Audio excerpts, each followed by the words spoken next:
I came a bit early in the school in the morning, like 7 a.m. because I volunteered to transfer all our donation items to the lobby.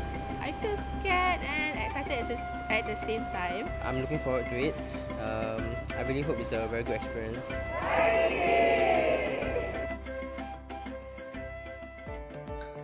My name is Esther, and my role over in Cambodia is I play host, overseas partner in receiving the YEP teams. This YEP from NP, they are all nursing students.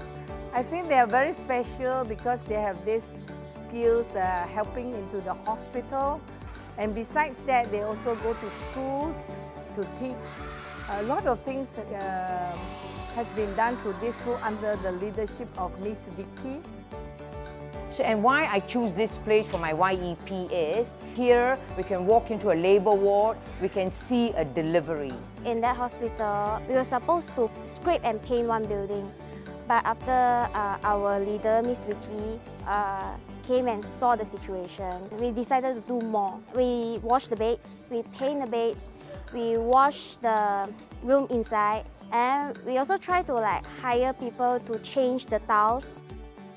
Yeah, I think that this program is good for my hospital because hospital has the knowledge from students from Singapore, and Singaporean students can we get some experience from my hospital. Yeah.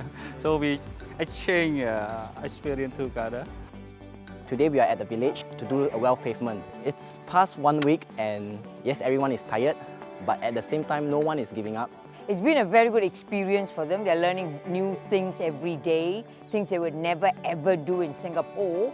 You know, like mixing cement and learning what is it like to have teamwork. What you see here is actually the students are actually planting kangkong seeds. The principal wants to teach them a value of you reap what you sow. Whatever that is planted here is actually the students' property. After harvesting, right, the students can actually bring it home and cook it as their meal.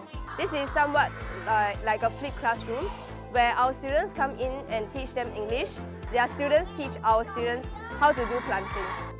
All the paints was fading, we cannot even see what color the paint was. So yeah, it was quite bad, very bad. So many dust and cobwebs, a lot of it. I think that they have shown resilience. Even they are very tired, they are still continuing with their work, trying their best to finish it on time. When we see at first the building is orange, yellowish because of the sand, then now it's white. Yeah, it looks so much brighter. I think your students from Singapore, when they come, they do learn from the Khmer people. So it's been a week since we've been back, and today we all are doing our post-trip community service. We are participating with St. John's. The role of the YP student is to play the casualty. Preparing to be a nurse, this teaches me that I have to be ready to perform any skills because no one is going to hold my hand and tell me the different parameters and all that. What I can learn from the St. John members, no matter how hectic the situation is, we have to become and work as a team. Upon coming to this trip, I realized how important a home is. Your house or Singapore as a home. The people in Cambodia really appreciate our help, and the smile on their face and the joy of them giving me, which really impacted me a lot. That's made me want to volunteer more. I would want more teenagers to help in volunteering. I feel that they should help the community and not start from something far. They should start from their neighbours and even their own family members.